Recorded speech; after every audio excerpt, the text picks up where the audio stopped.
Today I will teach you class Amphibia.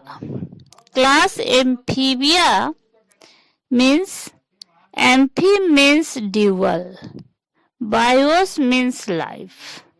कहने का मतलब कि एम्फीबिया जो है उसका लाइफ ड्यूअल है, मतलब दो जगह पर वो रहता है, टेरेस्टेरियल भी और वाटर भी, पानी में भी।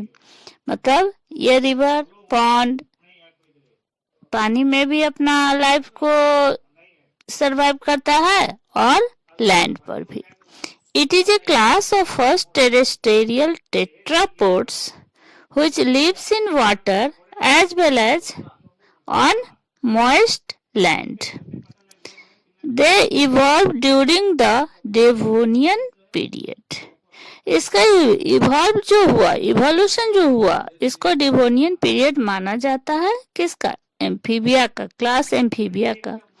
क्योंकि ये पानी जैसे फिश है तो फिश इवोल्यूशन को लेते हैं, तो ज्यादा फिश जो है वो सारे फिश पीसेस जो है जिसमें फिन्स प्रेजेंट होते हैं। क्यों? क्योंकि वो वाटर में ही सरवाइव करता है, वो पानी में ही रहता है, रेस्पिरेशन के लिए वहाँ गिल्स है। लेकिन एम्फीबिया जो है इवोल्यूशन के ख्याल से देखते हैं तो लाइफ जो इसका है वो पानी में है, वाटर में भी जिंदा रहता है और लैंड पर भी सरवाइव करता है। मतलब इवोल्यूशन जो है फिशेस से एम्फीबिया की ओर अब हम लोग इवोल्यूशन हो रहा है, आगे थोड़ा सा इसका विकास बढ़ रहा है कि पहले पानी में हुआ फिर अब लैंड की ओर।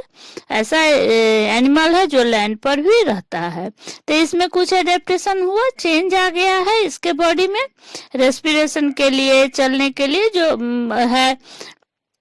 तो हम लोग इसको evolution, they evolve during the Devonian period. Carboniferous period is known as the golden age of amphibians, as they were quite abundant in that period. None are marine. कुछ इसमें से मेराइन होता है जो कि समुद्र में रहता है, लेकिन ज्यादा से ज्यादा जो एम्फीबियंस है वो फ्रेश वाटर में ही रहता है। Animals live on land and move to water bodies during breeding season. ज्यादा से ज्यादा एम्फीबियंस जो है वो लैंड पर रहते हैं और वाटर बॉडीज में फॉर ब्रीडिंग के लिए ब्रीडिंग सीजन में वो मूव कर जाते हैं। Body is divisible into head and trunk. Tail is present in some, but neck is absent in all. Trunk bears 2 pairs of limbs and digits are without claws. Animals are poikilotherms. Animals जो है वो poikilotherms होता है। Skin is smooth and moist with mucous glands without skills. इसका skin जो है वो smooth होता है एंड मॉइस्ट होता है, जिसमें कि म्यूकस ग्लैंड्स प्रेजेंट होता है। Eyes are provided with 2 movable eyelids and a nictitating membrane.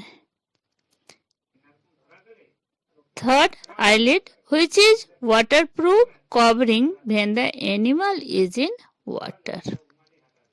Tympanum represent the ear. इसमें ear जो होता है वास्तव में ear नहीं है, लेकिन tympanum जो है वो प्रेजेंट होता है जो कि ear को रिप्रेजेंट करता है। Endoskeletal is bony and cartilaginous. Digestive system has true protrusible tongue which is often attached to the front. Teeth are present but they are ecrodont. Alimentary canal ends in cloaca. तो यहाँ पर हम लोग बात करते हैं कि alimentary canal ends in cloaca. Cloaca में एलिमेंट्री कैनाल जो है वो इंड होता है। मतलब कहने का क्लोएका का मीनिंग समझना होगा कि क्लोएका क्या है। हाँ, क्लोएका में देखते हैं कि एक्सक्रीटरी ऑर्गन, रिप्रोडक्टिव ऑर्गन का जो जितना का जो ओपनिंग होता है बाहर की तरफ निकलने का होता है, बेस्ट डाइजेस्टिव सिस्टम सब एक ही ओपनिंग से बाहर होता है, उसी को हम लोग क्लोएका कहते हैं। The larva has pronephric kidney while the adult possesses mesonephric kidney. Excretory product is ammonia in larva but urea in adult. Adult में क्या होता है कि यूरिया जो है उसका excretory product है. Heart is 3 chambered with 2 auricle and 1 ventricle. All the portal system are present: hepatic, renal and hypophyseal. Erythrocytes are biconvex. Erythrocytes जो इसका है वो बाइकॉन्वेक्स है, Oval and nucleated. Body temperatures poikilothermal. Respiration is by gills and the tadpole and by lungs and skin in adult. क्या होता है ना कि रेस्पिरेशन जो होता है गिल्स टैडपोल का होता है, लंग्स और स्किन के द्वारा एडल्ट में रेस्पिरेशन होता है. Cranial nerves are 10 pairs.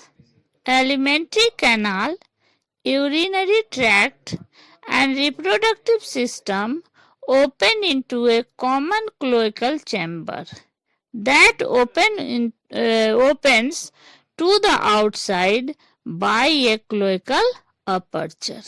एक cloacal aperture के द्वारा ये ओपनिंग है जिसको कि हम लोग क्लोएका कहते हैं. 6 are separate. Animals are oviparous and fertilization is external. इसमें एनिमल्स जो होता है वो ओविपेरस है और फर्टिलाइजेशन क्या है, एक्सटर्नल है. Development is indirect. डेवलपमेंट जो होता है वो इनडायरेक्ट होता है. With a tadpole larva in frog and toad and it is direct in some.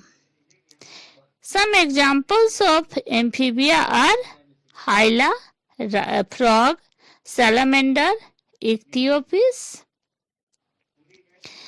Extraembryonic membrane are absent. Therefore, like fishes, the amphibians are also an amniotic.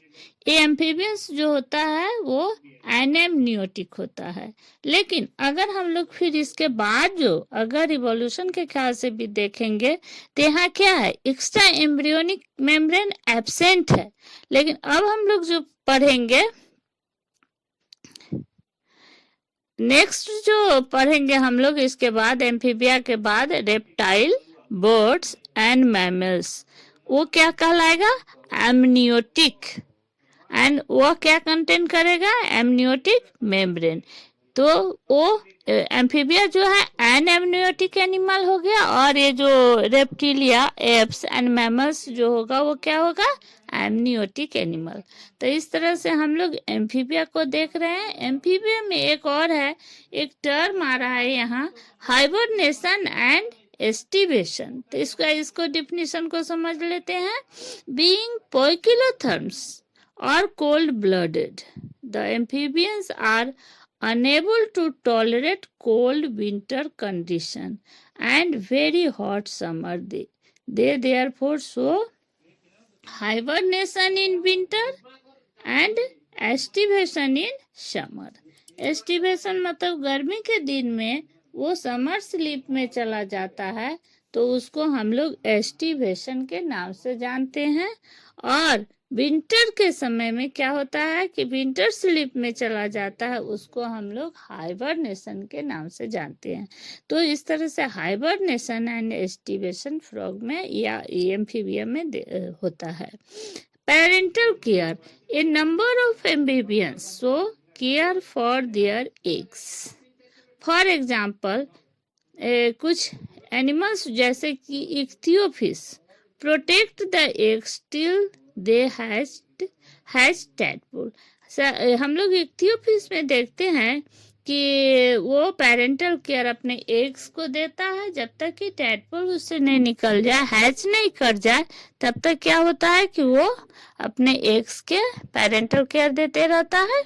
तो इस तरह से हम लोग इसको एम्फीबिया के लेक्चर को एंड करते हैं।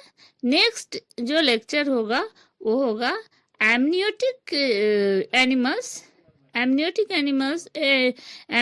जो क्लास होगा जिसमें कि हम लोग रेप्टाइल, बर्ड्स एंड मैमल्स को पढ़ेंगे।